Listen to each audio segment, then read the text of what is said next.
Accessible HIV science is vital in an age of disinformation. Terence Higgins Trust is exploring a future for leading HIV website AIDSmap. With deep regret, the trustees of NAM Publications, publishers of AIDSmap.com, decided in July 2024 that the charity was no longer financially sustainable.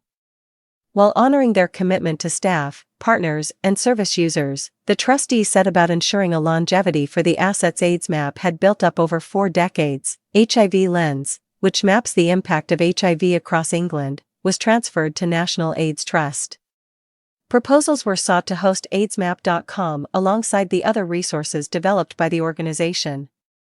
This was with the intention of ensuring the core HIV content did not fall into disrepair and the resources could continue to be used. Following careful consideration and debate, the trustees selected Terence Higgins Trust as that partner. Terence Higgins Trust's proposal was not just to meet the trustees' brief, but attempt to keep the conference and academic journal reporting available so expert patients, advocates, and clinicians have access to the leading HIV research, thinking, and inquiry. AIDSmap will be reporting from the Conference on Retroviruses and Opportunistic Infections, CROI, March 9 to 12, and the International AIDS Society Conference on HIV Science, July 13 to 17. However, given the financial situation, it will not be possible to revive all of AIDSmap's former activities and information resources.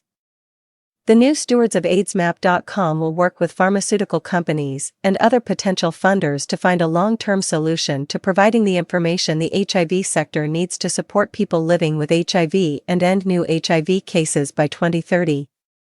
While Terence Higgins Trust is a UK-focused charity, the global reach of AIDSmap.com will continue to be cultivated.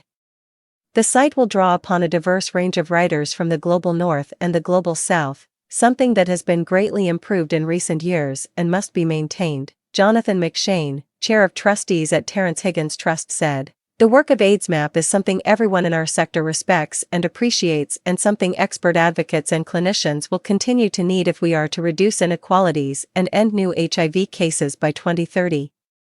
Clearly, keeping this going will be a tough endeavor, but the team at Terence Higgins Trust will put every effort into making this a success. We can only do this with the support of the sector and the generosity of funders. I am hopeful and hope you are too." Tom Abel, chair of trustees at NAM Publications/AIDSmap, said, "This transition marks the end of AIDSmap as an independent entity, and I, alongside our trustees, thank both Terence Higgins Trust and National AIDS Trust for taking on our resources and working to find a sustainable future for these. This next stage will be different and likely more limited than the work of the independent charity. I look forward to seeing how the stewardship of the National AIDS Trust will continue to develop HIV Lens and that of Terence Higgins Trust with our other resources as they work to find a longer-term legacy for the work that started as the National AIDS Manual. I would also encourage the wider sector to come together and support them in this work. Clinicians and patient experts need the resources to get their respected health information to patients, and activists need the latest information to ensure wider society provides the best treatment and support for people living with HIV. AIDSmap has been critical to this. Long may it continue.